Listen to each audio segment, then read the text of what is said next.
आज आपण नऊवारी ब्राह्मणीचं कटिंग पाहणार आहोत। पहिल्यांदा आपण पदर स्ट्रेट कापून घेतलेला आहे, जेणेकरून आपल्याला तिथे बिडिंग करून घेता येईल।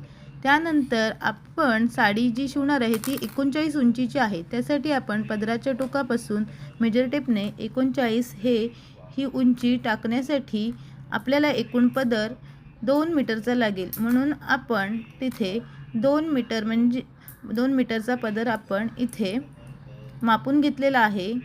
वरच्या बॉर्डरवरती 2 मीटरला आपण टिक केले आहे आणि खालच्या साईडून आपल्याला 15 इंचावर असा तिरका पदर आपल्याला कापायचा आहे। इथे मी कोणत्याच प्रकारे खडूनी टिक न करता डायरेक्ट कटिंग करते, कारण आम्ही नेहमी साड्या कापत असतो, कटिंग करत असतो, त्यामुळे आम्हाला सवय झालेली आहे। 15 इंच कुठे असेल याचा पूर्णतः अंदाज असल्यामुळे मी डायरेक्ट कटिंग करत आहे। पण तुम्ही नक्कीच खडूने टिक करून ते अंतर परफेक्ट जमून 15 इंचाचं ह्या खालच्या बॉर्डरवर माप टाकून तुम्हाला कटिंग करायचं आहे। एकदा प्रॅक्टिस झाली की तुम्हालाही डायरेक्ट माझ्यासारखं कटिंग करता येईल।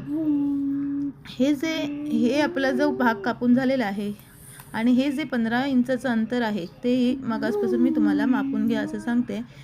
आता हा आपला पदराचा भाग तयार झालेला आहे। त्यानंतर आपल्याला पाय तयार करून घ्यायचे आहे। नऊवारीचा पहिला म्हणजे डावा पाय आपण कटिंग करून घेत आहोत। आतल्या साईडून साडी जिथून सुरुवात होते तिथून आपण मेजर टेपने 39 उंची टाकत आहोत।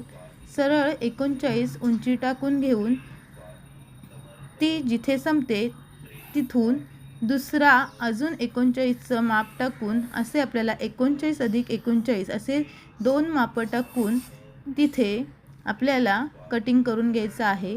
2:39च्या मापांवर आपल्याला एक पाय तयार करून घ्यायचा आहे। 2 टोकं एकत्र जुळवून या प्रकारे आपल्याला कटिंग करायचं आहे। कटिंग करून झाल्यानंतर आपल्याला एक पाय तयार मिळतो। तो पायाचं जे कापड आहे त्यापासूनच आपण बॅक साईडचा काष्टा तयार करतो। आता हे जे कापलेले एक साईड पीस आहे, हा पीस उरलेल्या साडीला पुन्हा लावून एकत्र मापायचा आहे। हा एक भाग एकत्र आपण मापत 2:39 असं या उरलेल्या साडीवरती अंतर पडतं। हे अंतर आपण 39 असं धरलेलं आहे। इथे ही साडी मी मापून घेताना 39 अधिक 39 असं आपण जे कापलेला जो पाय आहे तो आपण ह्या साडीवर ठेवू।